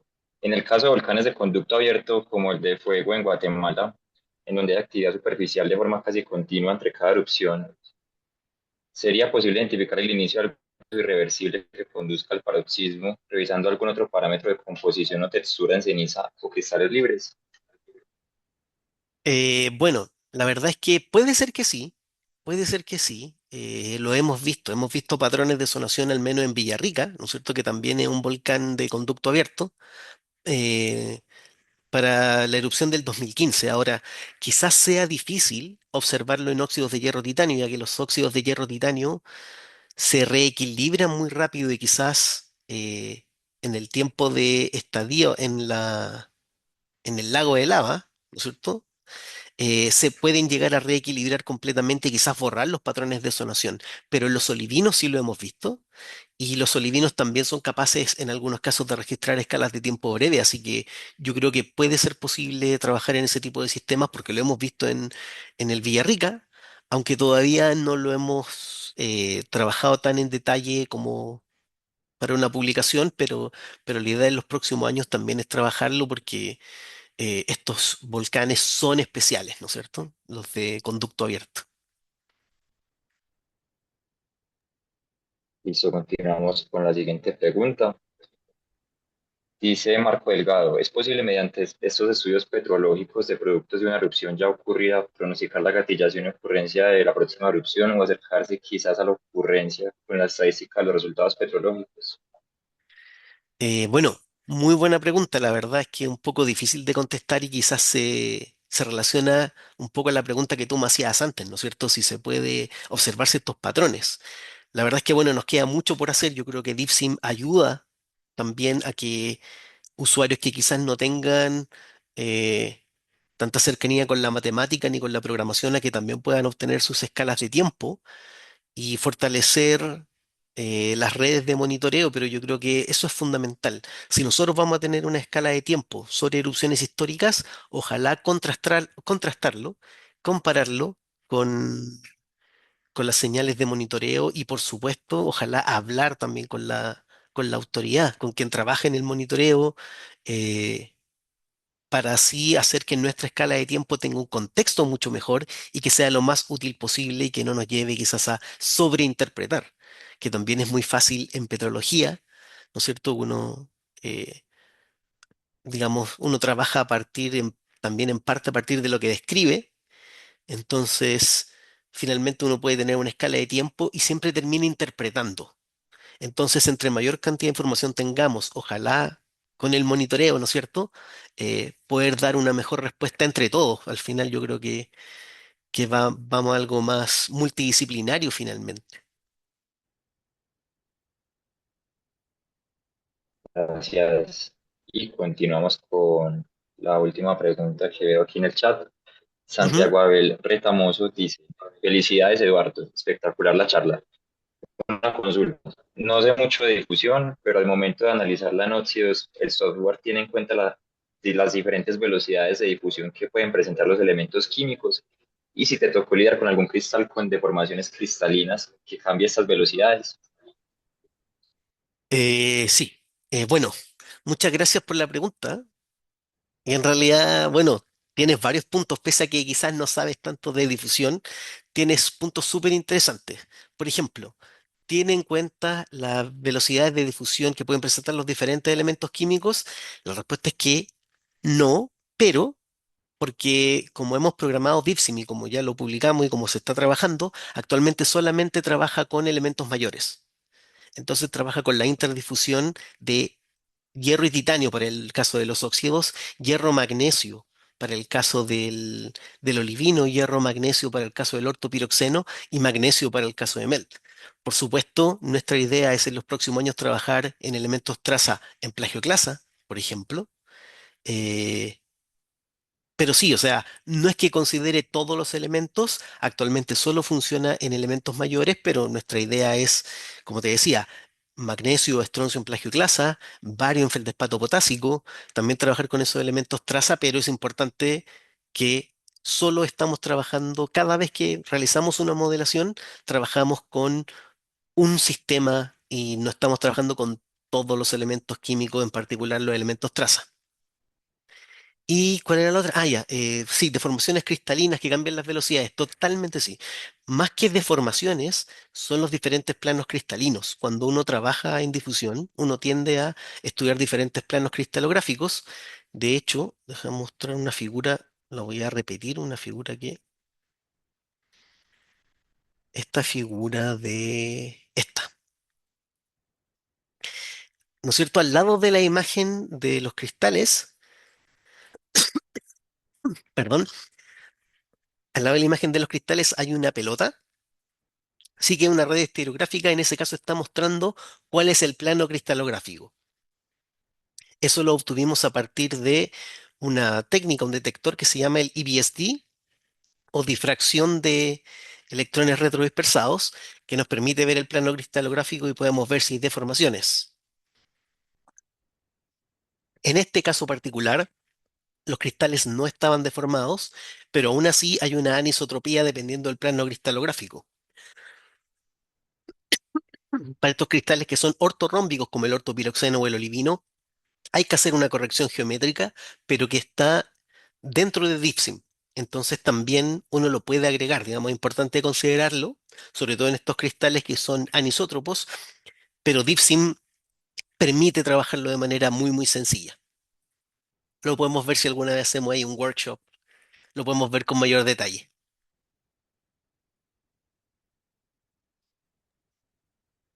Gracias, Eduardo. La siguiente pregunta es por parte de Matías. Dice, gracias por la charla, Eduardo. ¿Cuál es el criterio para alcanzar la mejor solución del mejor perfil en DeepSeek? ¿Termina de Ujú. iterar cuando se alcanza una cuota mínima? Ya, lo que pasa es que cada una de las iteraciones, por supuesto, DeepSim siempre va modelando la siguiente iteración a partir de la iteración anterior, y cada vez que realiza una iteración, calcula el valor de mínimos cuadrados. Mínimos cuadrados es un modelo, o no, sí, modelo que lo que hace es que entre más se parezca una curva con otra, va a entregar un valor cada vez más pequeño.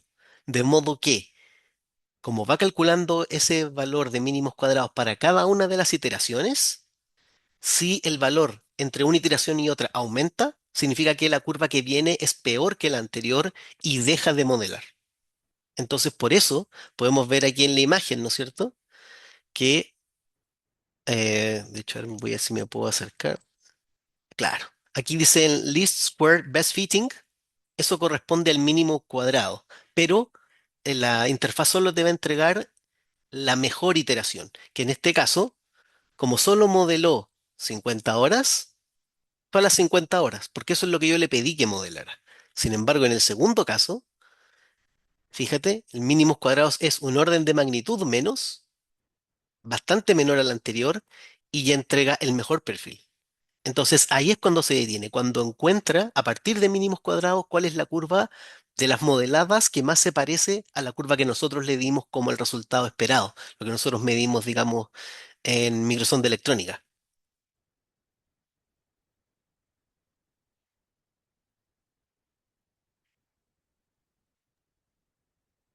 Ok, muchas gracias, Eduardo. Y listo, tenemos la última pregunta. Dice Modesto Portilla, ¿en el futuro será posible aplicar el software para el caso de gases volcánicos que son la clave fundamental en el pronóstico de erupciones?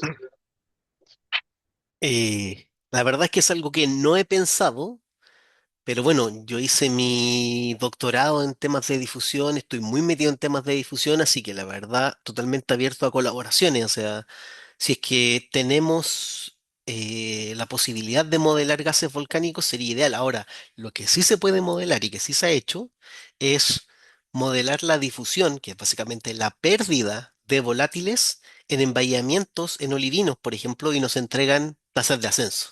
Pero repito, o sea, com- el, el gran problema que tiene esto, pese a que es una solución directa, es que necesita que la erupción ocurra antes para después poder estudiarla.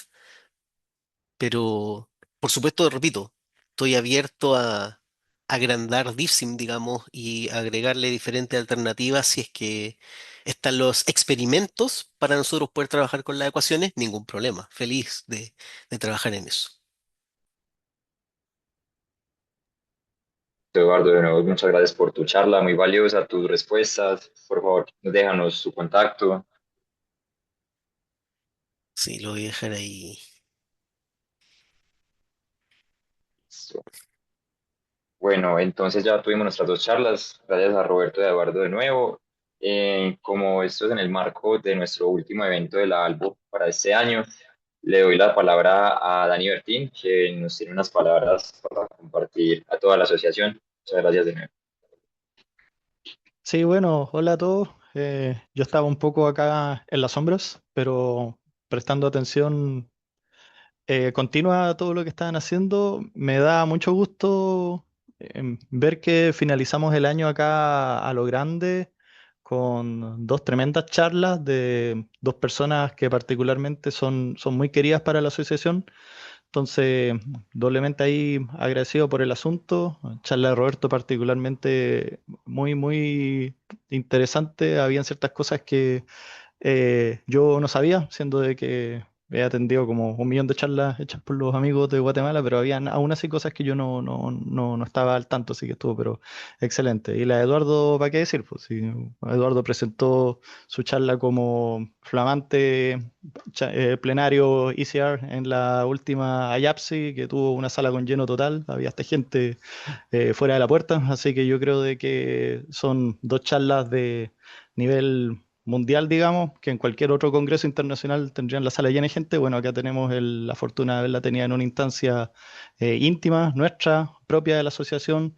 Eh, Pedimos un poco, eso sí, una cierta disculpa en lo muy encima quizás que avisamos esta charla, pero entendemos que a la vez fin de año es una fecha compleja. Aún así tuvimos un pic de 60 personas atendiendo, lo cual triplica los números que teníamos en años previos y considerando la fecha, que en 6 días es Navidad y considerando también el tiempo de disponibilidad de Roberto y Eduardo, es algo que nos tiene a nosotros muy contentos.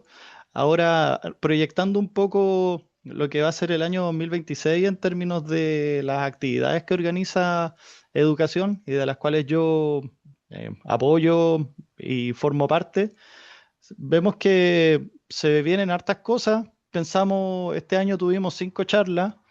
Quizás es un número un poco más bajo de años anteriores, pero tuvimos charlas como una de ellas particularmente tuvo una duración de 3 horas, que fue la organizada en conjunto con el programa de riesgo sísmico de la Universidad de Chile a mitad de año. No sé si lo recuerdan. Tuvimos 3 horas conectados, por lo cual, imagínense, llevamos nosotros ahora 1 hora 50. Bueno, en ese momento estuvimos 3 horas.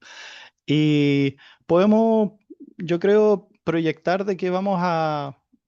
Estaría yo contento si podemos seguir con una como métricas similares y a la vez también recojo el guante y que ahí la pelota que dejó dando bote Eduardo respecto a un posible taller o curso y es algo en lo que a mí particularmente me dejaría muy contento. La asociación ha ofrecido cursos, talleres o workshops antes, no digamos que son muy frecuentes, pero existen. Estamos haciendo uno cada año y medio, una cuestión así.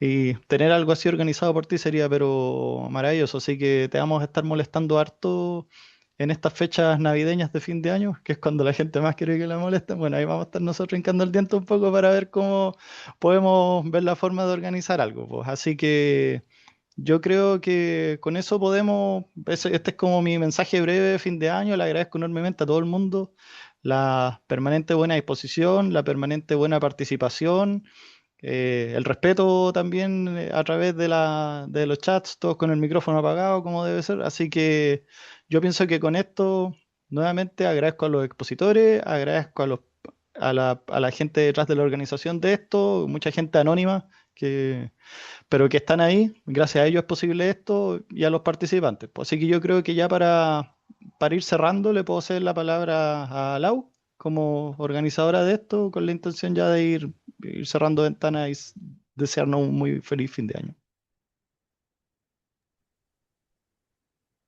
Gracias, Dani. Bueno, nuevamente darle las gracias a nuestros dos ponentes. Fueron charlas muy, muy, muy buenas. La verdad las disfruté en lo personal muchísimo. También quería darles las gracias a todos los ponentes que tuvimos este año y a todas las personas que se ofrecieron para dar charlas este año. Igualmente, próximamente vamos a abrir una nueva encuesta para recibir posibles candidatos para las charlas, cursos y talleres del 2026. Entonces, los invitamos a estar atentos a su correo.